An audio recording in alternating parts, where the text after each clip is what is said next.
Primeiro eu queria agradecer, não só formalmente por educação, também sou lá tão bem educada, mas bem sinceramente mesmo o convite de estar fazendo essa exposição do arquivo no Mamãe, de estar tendo vocês estarem tendo essa parceria com a Fundação Joaquim Nabuco, da gente estar fazendo essa noite aqui. Está sendo muito bom montar a exposição no Mamãe e com a equipe do Mamãe, porque tem uma sintonia muito boa e está sendo uma colaboração muito produtiva. Eu vou falar um pouquinho dessa exposição para vocês verem que essa sintonia não é tão óbvia assim. Por isso que eu agradeço. Bom, o Moacir falou que cada um de nós vai falar no que está trabalhando, né? Eu estou trabalhando algumas coisas, mas como o que a gente vai partilhar aqui essa exposição que vai abrir amanhã, esse projeto que eu desenvolvi aí durante alguns anos, que vai estar sendo exposto a partir de amanhã no Mamãe, então eu vou me centrar mais nisso. Eu vou começar falando, colocando mais questões gerais sobre arquivos desse tipo de prática artística, para depois situar um pouco o que é esse projeto que eu inventei, que vocês vão começar a poder ver amanhã. Bom, a partir mais ou menos dos anos 90 para cá, sobretudo da segunda metade dos anos 90, começa a haver um interesse muito grande de reconexão com práticas artísticas do início da arte contemporânea, se a gente for datar isso nos anos 60 e 70, e sobretudo práticas artísticas que implicavam mais do que tudo, numa postura ética e política que tentava deslocar a produção artística das suas determinações pelo sistema da arte, incluindo aí o tipo de espaço de museu ou de galeria, na época mais de museu, as categorias da história da arte, os materiais dos gêneros, etc, etc, etc.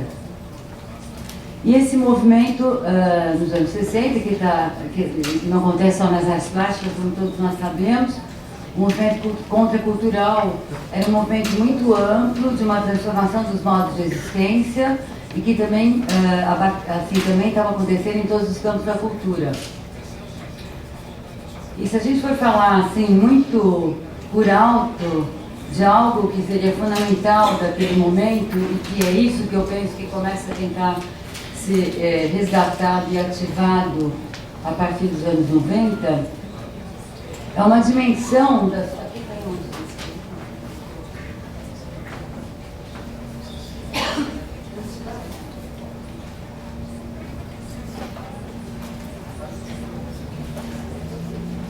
Vou fazer um desenho de quem não sabe desenhar. Bem fácil.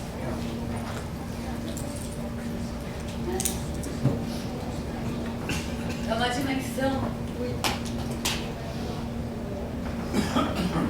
Bom, então é uma dimensão da subjetividade que é uma eita.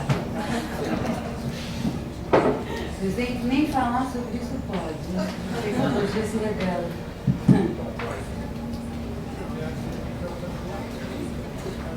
Então, nos anos 60 se opera uma grande revolução na própria maneira de entender e praticar o conhecimento, né? É muita coisa que está acontecendo ali, mas eu vou privilegiar esse dado. Então, vamos entender que isso aqui é a subjetividade, esse desenho aqui, né? A gente normalmente está habituado a existir nesse campo aqui. Quando eu digo normalmente, é o tipo de subjetividade que se constituiu com a colonização, o nascimento do capitalismo e a subjetividade burguesa, quando a cultura da Europa Ocidental do século XVI se impõe a uma parte do planeta. E se a gente for pensar, a política de produção do conhecimento dessa cultura, ela se baseava basicamente numa parte das potências cognitivas que nós dispomos, né? Então, a gente dispõe, isso aqui, esse lado aqui, que tem essa carinha, esse corpinho, tem uma imagem de um indivíduo, é uma dimensão do conhecimento que usa como recurso a percepção, que é aquilo que nossos órgãos de sentido apreendem, percepção auditiva, visual, tática, etc., né? tátil, etc., que utiliza a razão e que utiliza a inteligência, a vontade, a consciência, etc. Então, nesse campo aqui, se eu utilizo meus órgãos de sentido, a percepção dos meus órgãos de sentido me permitem apreender o que está ao meu redor, em suas formas, composições, cores, etc. Né? E a percepção já está conectada com a linguagem, à medida que eu apreendo formas e cores e composições, etc., eu associo essas formas com representações que eu já disponho no meu repertório, e aí eu vou atribuir um sentido. E essas representações fazem parte de um sistema moral, uma visão de mundo, etc. Então aqui eu me situo a partir com o repertório que eu já disponho para poder estar me situando. Então é um recurso muito fundamental, mas digamos que seria a parte executiva da nossa subjetividade, né? Então o departamento executivo é legal, mas ele é insuficiente, né? Executivo, pragmático, assim. No entanto, a gente tem todos os nossos órgãos de sentido têm uma outra potência que não é a potência da percepção, que seria a potência do afeto, né? Afeto aqui não no sentido que a gente usa em português, afeto como sinônimo de carinho, né? Só se for carinho pela vida. Afeto é o modo como o mundo, como um campo vivo, um campo de forças vivo, afeta cada um dos nossos órgãos de sentido, se apresenta em nós como afeto, e essa experiência do afeto é uma experiência do tipo de vitalidade na qual a gente está imerso. O quanto o campo onde a gente está imerso prevalecem forças ativas que potencializam a nossa capacidade de expressão, essa possibilidade de expressar essa experiência, e o quanto esse campo, ao contrário, ele inibe essa possibilidade. Bom, então, se aqui a gente aprende o mundo basicamente através da percepção, que a gente associa as representações, aqui a gente aprende o mundo a partir de algo que a gente poderia chamar de emoção vital. Né? Nós, como vivos, sendo afetados pelo mundo como um campo de forças vivas. E o modo de aprender isso é como um farejar, é assim. Né? É diferente de apreensão de formas. É o que a gente apreende, é indizível, invisível, mas isso fica numa relação paradoxal com o tipo de repertório que a gente dispõe e com sistemas morais nos quais a gente está, nos quais a gente funciona, nos quais a gente está estruturado.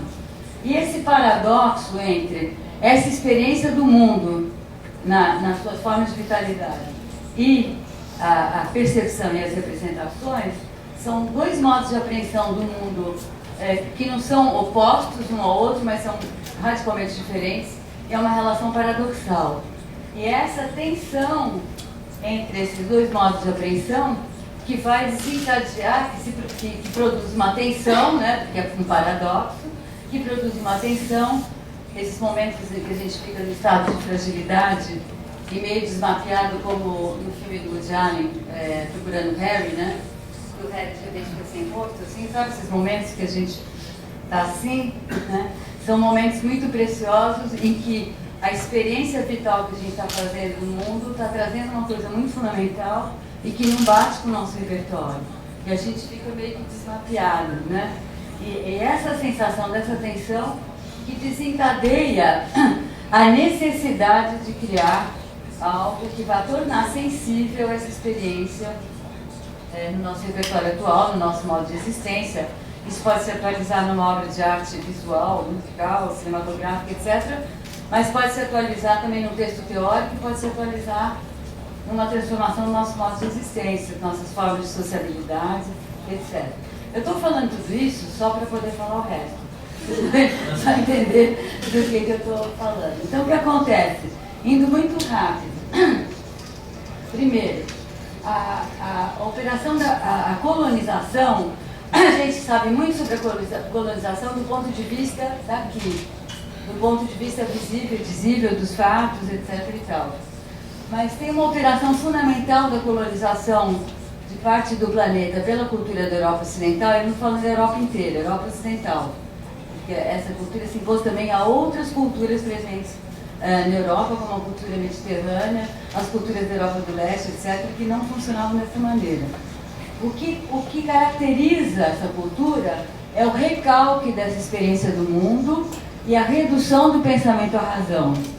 Só que quando você reduz a produção de pensamento só a percepção, a razão e as representações, você perde algo que que eu chamo de bússola vital, que seria estar se situando a partir dessa experiência vital e a partir desse farejamento que te permite saber o que está potencializando, o que está despotencializando, para poder inventar, pensar, ou seja, inventar conceitos, formas artísticas ou formas de existência, onde isso se torna sensível e transforma a nossa realidade, nos transforma, né? Quando a gente não tem isso, a gente só se situa a partir dessa bússola racional e perceptiva, ou seja, a gente só se situa a partir de um sistema de valores. A gente se situa de um ponto de vista moral, porque o sistema de valores é um sistema moral. E a gente só pode perceber e associar o que a gente percebe a esse sistema moral, então a gente não faz senão se submeter e reproduzir esse sistema, mesmo quando ele não faz mais sentido nenhum, né? Enquanto que quando isso se ativa, o que está conduzindo não é uma bússola moral, não é um sistema moral, mas é uma posição ética. É um critério ético que está distinguindo quando é que uma determinada situação ela é potencializadora desse movimento do pensamento e quando ela é despotencializadora. Bom, eu falei tudo isso por quê? Porque no século XIX, assim como no campo da psiquiatria nasce a psicanálise, e nasce a psicanálise exatamente porque é um momento de transformações muito radicais, urbanização, com a entrada das mulheres no mercado de trabalho, etc., e que começa a ser impossível manter isso totalmente recalcado. Isso começa a estribuchar no corpo das mulheres, naquilo que foi chamado de histeria, né? E Freud resolve ouvir isso não como um sintoma simplesmente neurológico, embora toda a realidade emocional também tenha uma correspondência fisiológica, física, orgânica, mas no momento em que isso estoura, começa a pipocar no corpo das mulheres, e Freud resolve ouvir isso como um sintoma de algo que está pedindo passagem, alguma coisa que não está funcionando no modo de existência daquele momento. É quando ele inventa o dispositivo psicanalítico, que consiste fundamentalmente em fazer quase que um processo de iniciação, onde isso vai ser mobilizado, todo esse modo de apreensão das coisas vai ser mobilizado, e a gente vai, no dispositivo psicanalítico, você tem que inventar e criar palavras para dizer isso. Você vai aos poucos deixando de falar a historinha, a narrativa que você construiu sobre si, que está ali nesse campo, né? E você tem que encontrar maneiras de tornar visível isso que se passa aqui. E ao mesmo tempo ele introduz na própria política de produção do pensamento que a teoria se faz a partir dessa escuta. O Freud não aplica a teoria freudiana na psicanálise, ele produz teoria ao longo desse processo. O que aconteceu depois com a história oficial da psicanálise institucional é que se continua mobilizando isso, mas para interpretar isso à luz de uma teoria pré-existente, que seria a teoria freudiana. Então, o fundamental desse processo, ele se inibe. Bom, ao mesmo tempo que acontece isso na psiquiatria, na cultura e nas artes plásticas mais particularmente, está acontecendo também uma explosão onde isso aqui é remobilizado através de inúmeras práticas artísticas que não só elas tornam sensível isso como por tornar sensível essa experiência, elas têm a possibilidade de intervir e convocar isso naqueles que se aproximam dessas obras. Indo bem rápido, ao longo da primeira metade do século XXI, toda essa experiência das vanguardas vai se capilarizando socialmente, vai entrando para a corrente sanguínea. Os que são mais velhos aqui, que nasceram no fim dos anos 50, sabem que a gente nasceu já tendo muito forte a presença das dimensões das vanguardas no final do século XIX, começo do XX, mesmo quando a gente não é de família culta e nem de classe média ou média alta, isso está estava circulando. E ainda, com a situação da Segunda Guerra Mundial e a absoluta impossibilidade de continuar se identificando com a subjetividade burguesa depois do nazismo, porque aí não tem mais como se sustentar, não tem mais como se submeter a esse sistema moral, a esse modo de funcionamento, nos anos 60 estoura um grande movimento que não é mais das vanguardas, que é um movimento social muito amplo, que é a contracultura, que no Brasil foi amplíssimo e poderosíssimo, muito singular, que infelizmente na nossa memória ele praticamente não existe. Existe o tropicalismo. O tropicalismo é só o que aconteceu na música popular, maravilhoso, mas é um sintominha de um movimento muitíssimo mais amplo e que não por acaso está totalmente sob esquecimento. É um movimento que sofreu a mesma violência que a guerrilha, em termos de prisão, tortura, morte, enlouquecimento, psiquiatrização, exílio, e que na nossa memória só existe um nome bem pejorativo, que é porra louca, né?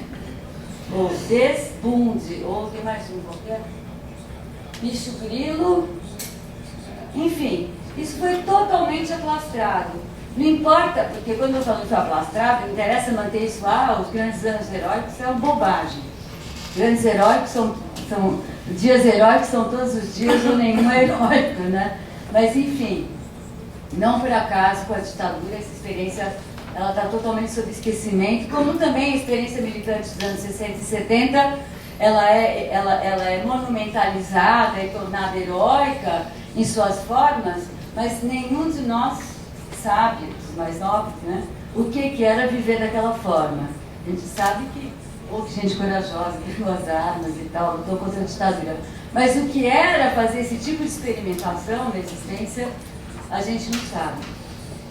Bom, no fim da ditadura, eu estou pulando, no fim da ditadura, as ditaduras terminaram ao longo dos anos 80, pelo mundo afora, em toda a América Latina, na Europa do Leste e tal, e terminaram também por uma necessidade de instalação do neoliberalismo, né, do capitalismo financeiro, que exige uma grande flexibilidade, uma liberdade de experimentação, que o tipo de subjetividade sobre o regime ditatorial não rende, né, teria que mudar isso completamente. E as ditaduras se dissolvem e se instala o sistema neoliberal, o capitalismo financeiro. Nos países que não estavam sob ditadura, isso aconteceu a partir da segunda metade dos anos 70. Por exemplo, na França, quando começa a decantar e a desmilinguir o pós-68, então a partir da segunda metade dos anos 70 começa a se instalar o neoliberalismo. E nesses países sob ditadura, ao longo dos anos 80 até o final dos 80. Bom, o que acontece é que nos anos 90, mais para a segunda metade dos anos 90, é que começa a cair a ficha de qual era o novo estatuto da arte na sua relação com a economia, qual era a relação que estava sendo privilegiada nesse novo regime entre capital e criação, entre capital e conhecimento, entre capital e produção artística e capital e o próprio sistema da arte. Até vários autores que vocês certamente conhecem cunharam apelidos para o neoliberalismo que se tornaram praticamente conceitos oficiais, que é capitalismo cognitivo, capitalismo informacional, capitalismo cultural. Não vou me estender nisso, porque vocês provavelmente já sabem disso, também não é nosso ponto, mas o que acontece no momento que começa a cair a ficha, qual é a nova forma de relação e negociação que existe entre capital e arte, capital e cultura, e particularmente as artes plásticas, começa também, novamente, todo um movimento crítico, um movimento de pensamento, né? Quando essa experiência, que já estava aí no mundo há uns 10 anos, 15 anos, quando essa experiência dessa relação começa a pressionar e a mostrar seu desconforto, começa também todo um movimento coletivo de pensamento e de problematização dessa situação. Isso nas artes plásticas levou a geração que começa a existir como gente grande naquele momento a se interessar muito por que tinha acontecido nos anos 60 e 70. Nos casos mais interessantes, não porque fica idealizando o que aconteceu antes, mas para retomar uma certa ética e uma certa forma de experimentação, uma forma de existir que incluía isso, né?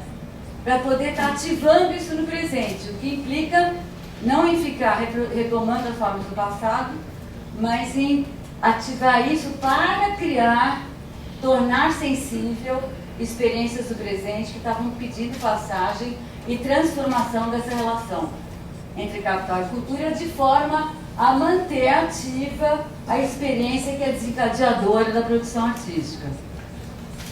Porque nessa negociação, como toda negociação, há os elementos negociáveis e os elementos inegociáveis. E o que é inegociável nessa relação é abrir mão do poético, que é abrir mão exatamente da possibilidade de estar farejando e da possibilidade de tornar sensível isso através de uma proposta artística. Isso é inegociável, né? Porque, como diz o Caetano, não lhe custa nada, só lhe custa a vida. Então isso não pode.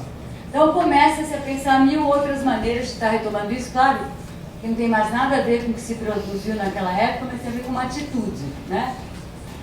E nesse momento, então, é um momento em que começa a se pensar também como é que você vai mostrar, ou como é que você vai retomar, ou como é que você vai trabalhar arquivos de práticas artísticas. E agora eu vou entrar no caso da Lígia, porque ele é bem emblemático, e afinal esse arquivo eu fiz em torno dela, mas é uma coisa que extrapola o caso dela.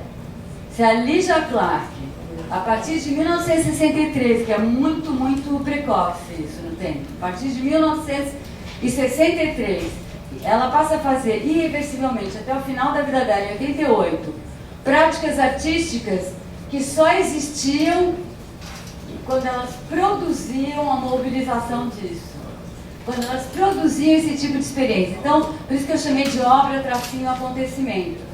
Que elas produziam o acontecimento dessa passagem, quando isso era mobilizado e produzia isso na subjetividade de quem se propusesse, quem se dispusesse a viver aquelas proposições. E cada vez mais fazendo propostas artísticas que nem que você quisesse, você podia reduzir aquilo a um objeto que você põe no pedestal. Mas nem que quisesse. Assim mesmo, o sistema da arte, naquilo que ele tem de mais reativo, porque o sistema de arte é tudo, somos nós, né? Mas naquilo que ele tem de mais reativo, consegue, por exemplo, eu estava já tarde contando um exemplo do que se consegue fazer. Tinha um trabalho da Lígia, de 1972, 3, que ela fazia quando ela trabalhou com grupos grandes, quando ela foi professora da recém-criada Faculdade de Artes Plásticas no Sorbonne, que foi criada depois de maio de 68. E que consistia num plástico enorme, bem vagabundo, plástico que você compra aí qualquer loja de plástico, transparente, que ela costurava sacos de estopa nas bordas, sacos que ela pegava no lixo do supermercado. E aí o grupo colocava as pernas nesses sacos, e aí os corpos tinham que se encontrar através desse plástico, andando com os pés do saco, que desestabiliza todas as nossas referências habituais, tanto de se sustentar de pé quanto de chegar até o outro. E isso ia abrir possibilidades de ativar esse tipo de experiência no encontro com o outro. Bom, estou falando assim por alto, só para a gente situar. Pois bem, numa exposição que foi muito marcante na história das exposições, que foi em 98, que foi a exposição Global Conceptualism, que foi a primeira vez que os americanos, muito assim, generosamente, resolveram reconhecer que a arte conceitual não era um fenômeno só norte-americano, mas mundial. E era mundial não porque o mundo inteiro então imitou a arte conceitual, pouco importa como chama, mas no mundo inteiro estava-se na mesma onda, tentando problematizar o sistema da arte de maneiras muito variadas. E na América Latina esse movimento foi especialmente poderoso, e no Brasil especialmente, mais ainda, poderoso, com muitas propostas artísticas interessantes. Então foi uma exposição generosa, importante, porque eram curadores americanos e só um curador uruguaio, que é o Gamitzer. Pois bem, eu fui na vernissagem, era no Queens Museu.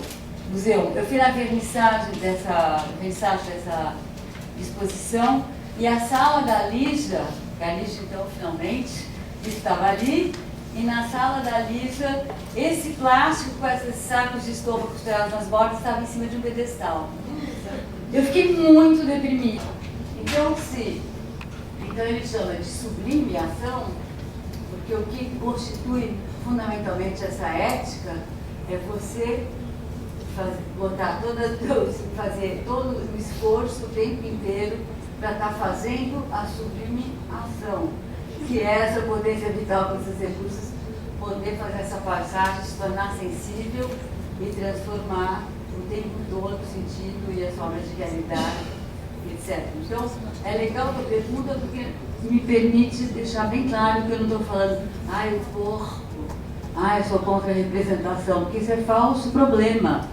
O problema, qual é a política de produção da representação? Você falou da narração, da narrativa, né? E quando eu falei que essa foi a operação fundamental da colonização, do nascimento da sociedade burguesa, quando Freud trabalhou a subjetividade do final do século XIX, que ele definiu e conceituou o que ele designou por neurose, ele também fala de neurose, psicose, perversão, etc.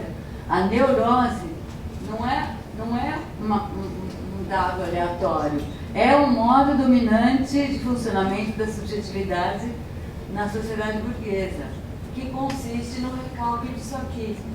A psicose já é uma outra relação com isso, a perversão é uma outra relação com isso, e para ele o destino supostamente saudável seria a ativação disso e a possibilidade disso aqui ser a tua própria prática existencial.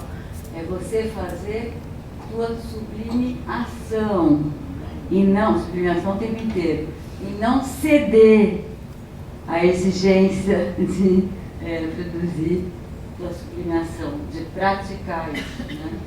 Então, quando eu falei que isso é político porque se o modo dominante de subjetividade consiste nesse recalque, ativar essa capacidade no pensamento, isto é, na criação da existência, é um ato político absolutamente fundamental. Porque se você só interfere nesse campo, se eu estou nesse campo aqui, eu posso mudar, interferir na desigualdade de classe, eu posso interferir na violência de classe, na violência de gênero, na violência, enfim, todas as injustiças nas relações sociais, e conseguir uma distribuição dos direitos civis mais justa, o que é o mínimo que a gente quer, né? Mas eu não vou estar mudando isso daqui, eu vou continuar reproduzindo essa cultura que só seguia por um sistema moral. Mesmo que eu vou trocando o sistema de valores, eu ainda não vou ter conquistado isso daqui que está na base mesma da subjetividade que se constitui junto com essa cultura. O trabalho que eu queria chamar a atenção são as teteias, né? Em que o desenho também é presença importante, embora também de um meio não usual. Uma sala que era um espaço vazio passa a ser um outro espaço. Ela transforma esses espaços através da instalação desses fios, ligando as paredes, os tetos e os pisos, né? Ela desmancha essas diferenças entre o que é dado e o que é criado por meio desse atravessamento que é simultaneamente físico, mas é também um atravessamento simbólico do espaço. Assim como ela fez com as madeiras, com os tecelares, onde ela trazia aquela madeira para o campo da invenção, aqui também ela traz essas salas para o campo da invenção, criando uma tensão entre o que já existia e o que é criado, né? Então, a nitidez desse desmanche está sujeita, claro, a vários elementos, mas que é autorizada ainda pelo encontro nas teteias de características formais que estão presentes nos tecelares, como vocês veem por aqui nessa justaposição de imagens, como o paralelismo das linhas, né? Sua frequente disposição em diagonais, e os vazios e os cheios que se alternam, interpenetram tanto nos tecelares quanto nas teteias. São dois aparecimentos desse método na obra de Lígia Pape. O que ela denomina de espaços imantados, é sobre isso que eu quero falar, qualquer atividade efêmera, né, feitas em conjunto ou mesmo individualmente, num espaço público. Um vendedor ambulante que está vendendo lá suas coisas. Então, essas situações eram para ela espaços imantados, né? O trabalho do Camelot era particularmente interessante para ela. Era evocativo da ideia de tais espaços, porque para ela bastava o vendedor de rua chegar num lugar, numa esquina, que não tinha nada, não estava acontecendo nada, abria sua bolsa, tirava sua mala, começava seu discurso, né? E o nome da cobra, né? E criava essa imantação, começava a atrair as pessoas para a sua volta. Do mesmo modo que bastava ele se calar, guardar suas coisas, fechar sua mala, e que aquele espaço imantado desaparecia, deixava de ser atraente e virava um espaço qualquer. As fotografias dos espaços imantados são, na verdade, o registro de uma impossibilidade. Ou seja, são índices de algo que as transcende de uma maneira inescapável. E por conta dessa limitação intrínseca às fotografias, na minha opinião, o meio em que Elijah melhor apresentou a natureza desse trabalho talvez tenha sido a descrição verbal que ela algumas vezes fez dele em entrevistas ou em breves notas publicadas, esclarecendo algumas características dos espaços imantados. Ela afirma, por exemplo, que os deslocamentos dela na cidade eram feitos quase sempre de carro. Ela tinha um Fusca velho em que ela vivia circulando pela cidade. E isso permite a ela observar, num período relativamente curto de tempo, vários ambientes e vários fatos que aconteciam na cidade. Identificando esses ambientes e deixando-se atravessar, deixando-se afetar por aqueles ambientes, por aqueles fatos onde mais pulsaria a vida, na opinião dela, e que possuiriam, por isso, um poder maior de atração. Os espaços imantados, como eu disse, com uma formulação geral das preocupações que animam toda a trajetória do Elijah e que fazem dos tesselares e das teteias expressões particulares dessa formulação geral, é a associação que ela faz, num dos textos, entre o procedimento de atravessar a cidade de carro várias vezes, e ela fazia isso muito de madrugada, atravessando a cidade várias vezes de um ponto para outro, associar esse procedimento e o tecer de uma teia que ata lugares os mais distintos e distantes, identificando a sua vida e a sua obra, e em potência a vida de qualquer pessoa em qualquer lugar, ao que faria uma aranha que possuísse uma visão aérea da cidade onde ela vive. Ela fala isso, ela se sentia como uma aranha andando no seu carro de um ponto a outra cidade, e estivesse naquele gesto, naquele movimento, tecendo uma teia sobre a cidade, articulando a cidade toda, né, de pontos a pontos. Então, para a artista, os espaços imantados são os pontos vitais da cidade. Ou, como ela dizia, são as coisas vivas da cidade, entre os quais seus habitantes se deslocam o tempo inteiro, puxando um fio que trança essa novela ao infinito, estabelecendo dessa maneira formas novas e variadas de relacionar-se com o lugar onde elas vivem.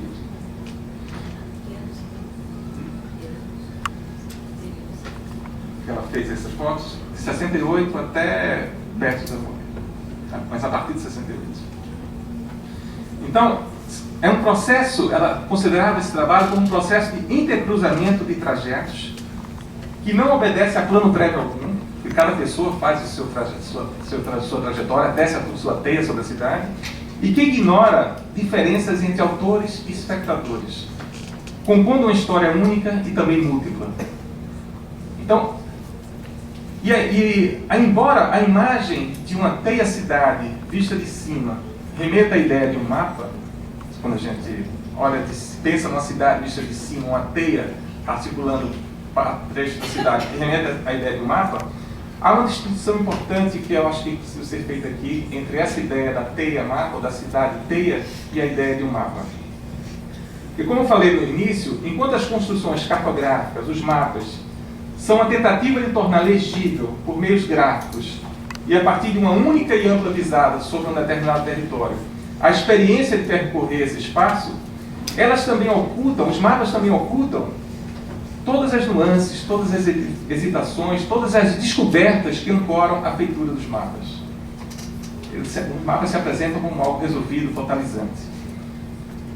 Os mapas esquecem, ocultam as trajetórias e as operações fragmentadas que lhes deram origem. Substituem prática por traço e deixam escapar em seu escopo panóptico maneiras de estar no mundo que espacializam e organizam a cidade por meio de pequenos gestos, pequenos deslocamentos e pequenos gestos. Os mapas esquecem essa história que os constituem. Assim, se as fotografias são incapazes de capturar os modos de apropriação e de ativação de um espaço pelos corpos, tampouco conseguiriam as representações cartográficas. Mas nesse caso dos espaços imantados, nem mesmo os desenhos aparentados mais distintos dos mapas são usados pelos artistas para dar notícia dessa situação. Nem os desenhos não são usados como uma imagem dessa teia que une virtualmente os espaços imantados de uma cidade. Ou seja, eu acho revelador que, embora ela associe esse trabalho a uma teia, ela jamais ouse representar essa teia através de um desenho, através de representações gráficas. Não cabe simplesmente para ela. E é também revelador na natureza dos espaços imantados o fato de Lígia Pape partilhar muitas dessas andanças da cidade, como eu falei, com Elliot Sica. E mais do que mera companhia, Elliot Sica, como eu disse, é um corresponsável com a Lígia Pape pela criação dessa tradição experimental da arte brasileira. Mas mais do que mera companhia, a presença de Oiticica do seu lado indicava forte identificação entre os projetos poéticos dos dois naquele período. E numa visada retrospectiva, numa entrevista, eu acho que já no final dos anos 90, Lígia Pape enxerga a proximidade grande, em particular, entre essa ideia dos espaços imantados e a ideia do delírio ambulatório de Elliot Sica, que foi uma ideia desenvolvida por Elliot Sica em 1978, né, e no qual estaria sintetizada a relação dele, a relação do artista com a rua, ou a descoberta da rua através do andar do artista. Se em vários penetráveis de Elliot Sica essa relação do artista com a rua havia sido incorporada como um pedaço ou como detalhe de uma experiência urbana vivida, e aí você tem os penetráveis, né, no caso da Tropicália, no caso do Éden, com todos aqueles elementos de pedra, de areia, de água, né, de elementos que remontavam à experiência de andar na rua, né? Esse trabalho já está presente, a memória dessa experiência. No caso do que o Elliot Sica buscava com o conceito de delírio ambulatório, era assumir o próprio andar sem linearidade na rua como seu trabalho.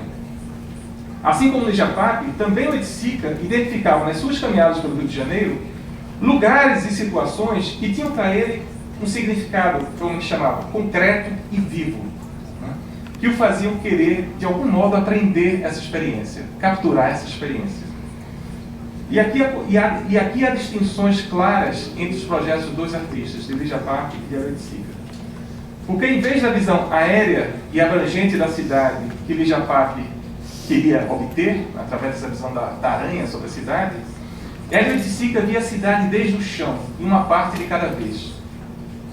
Em vez da tessitura veloz de uma teia por alguém que conduz um carro, como no caso de Lígia, a apropriação lenta de um espaço por alguém que anda na cidade. Em vez da captura fotográfica de cada canto ou de cada evento que atraía Lígia Pape como imã, o recolhimento do que Elliot Sica chamava de fragmentos tokens dos lugares que o gratificavam, e que podiam ser pedaços de asfaltos da Avenida Presidente Vargas, como no caso dessa foto, e a Avenida Presidente Vargas é aquele lugar onde costumava ver os desfiles das escolas de samba do Rio de Janeiro, né? Então, para ele, tinha um significado simbólico muito grande. Então, ele capturava, literalmente retirava esse fragmento da cidade, que era um token, era um símbolo da cidade. Poderia ser a terra do Morro da Mangueira, que é um lugar que ele frequentava e que era muito importante para ele. Poderia ser também um pouco da água da Praia de Ipanema. Esses são fragmentos da cidade que ele recolhia como uma maneira de aprender essa vivência, essa experiência da cidade. E um e outro caso, contudo, tanto no caso da Lígia Pape como no caso do Elliot Sica, existe essa vontade semelhante de apreensão de algo que é tão fugitivo quanto é imprescindível buscar reter. A sugestão feita por Lígia Pape de que a cidade é uma teia e de que caberia a cada um que vive nessa teia, nessa cidade teia, tecê-la sem saber ao certo de que forma ou em que dimensão ela vai subir um dia, ou seja, quase como se fosse um mapa que não se completasse nunca e que não pudesse nunca ser representado graficamente, essa sugestão ecoa no ato de sulcar uma matéria que já traz tantas valas e tantos riscos, como no caso dos tecelares, né? E ecoa no ato de construir com fios um espaço que a partir de outros que já existem, como no caso das teteias. Se até a cidade condiciona e limita movimentos de ideias e movimentos de corpos, ela é flexível bastante para ser percorrida e para ser sempre inventada de novo. assim como um bloco de madeira simultaneamente limita e acolhe o arco de escavalo, ou como uma sala vazia tanto resiste quanto se oferece a sua reinvenção com linhas. E esse entendimento permite, além disso, estabelecer melhor a relação da obra da artista com o desenho. Menos que instrumento de projeção ou de registro de algum pensamento ou de algum gesto específico, o desenho parece ser, para Lígia Pape, um método de criação sobre o espaço onde cada um vive, em que o corpo é que traça linhas, em que o corpo é que tece caminhos para construir aquilo que não existe. Para concluir, eu acho que é possível dizer que a presença do desenho na trajetória de Lígia Pape é no mínimo ambígua. Ela não é convencional nem é evidente, mas ainda assim é de grande importância para o entendimento de sua prática. É paradoxal, portanto, que nos espaços imantados seja talvez o exemplo mais radical do que é específico e de original na obra do artista, o desenho não se materialize sequer de modo tímido, né? Sequer de maneira contida. Não há desenho possível nos espaços imantados. Ou seja, o desenho se torna imaterial no trabalho dela justamente quando a ideia de atuar sobre o que já existe, seja um bloco de madeira ou seja uma sala vazia, transformando em algo inédito, se afigura como gesto de plena imersão no cotidiano urbano. O desenho desaparece como coisa que pode se ver ou tocar, quando não é mais risco sulcado na madeira e depois impresso, como no caso dos tecelares, e quando não é mais traço esticado como fio no espaço, como no caso das teteias. O desenho se apaga, por impossível, quando se torna teia a ser tecida diretamente sobre a cidade. Então, como cartógrafa que se desloca pela cidade, ainda que é uma cartógrafa de carro, e que anota e desenha o que vê e o que sente nesse espaço horizontal, Lígia Pape se depara com aquilo para o qual não há equivalente gráfico que o possa representar. A densa e emaranhada teia imaginada por ela é índice dessa impossibilidade. Lígia Pape sugere, nesse trabalho, nos espaços imantados, os limites de seu projeto artístico de aproximar vida e obra, quando a primeira reinventa a segunda, ao ponto de prescindir de qualquer outra coisa. Os espaços imantados são trabalhos que, na impossibilidade de se constituírem como imagem desenhada, servem de modelo para algo que ainda não tem nome, mas que é, todavia, inventado pelo artista. É isso que a arte cria, algo que não tem nome, né? Assim, mesmo que não possa ser desenhado, mesmo que não possa ser descrito como imagem. Então, paradoxalmente, o desenho importa aqui nesse trabalho, porque é justo a sua ausência que afirma aquilo que a arte pode. É justo a sua impossibilidade que afirma a potência da arte em aprender e reinventar a vida. Então, é sobre isso que eu queria falar. Pode conversar um pouco mais. Eu acho bacana que apareça, mas transformar em trabalho mais complicado, porque quando você colocou a comparação entre Hélio e Hélio nessa perambulação, e o Hélio, como o Hélio tornava isso sensível em obra, e como ela e a tua tese de que a impossibilidade de desenhar, deu uma diferença brutal, porque, pelo menos nas obras que você privilegiou, tem uma distância muito grande entre aquilo que eu suponho, te ouvindo e concordando com você, que ela estaria vivenciando nesses momentos em que, você falou aí, esse campo de forças se atualiza no acontecimento, depois fica lá o virtual ali, né? Isso na obra dela não se atualiza em obra. A tua ideia é de que não se atualiza pela sua impossibilidade. Eu, vendo isso, sem saber muita coisa da obra toda da Lígia Pape, não sei, só algumas coisas, e comparando com as imagens que trouxe do Hélio, na mesma perambulação, que era uma perambulação também muito contracultural, né? O Hélio, você trouxe, por exemplo, qual que você trouxe? Você trouxe da Avenida, do Incentivar, a coisa se apresenta numa proposta artística de maneira tão forte quanto aquele acontecimento e nos permite estar relacionando, não é só relacionando, fazendo uma experiência semelhante como aquela que ele, por exemplo, no caso do Hélio, vivia na favela, na escola de samba e tal. E no caso da Lígia, eu senti, da PAP, eu senti uma distância grande entre essas experiências e as obras que se apresentou, ou até também, bom, ele tem a tua ideia de que era impossível, mas eu acho que a arte é exatamente atravessar essa impossibilidade, sei lá. Talvez por isso ela nunca tenha mostrado. Ela não conseguiu, talvez, resolver isso no trabalho. Eu acho que é interessante descobrir que ela estava ligada nisso. Agora, é também interessante pensar, bom, é a questão que está se colocando, como é que isso não consegue se tornar sensível no trabalho.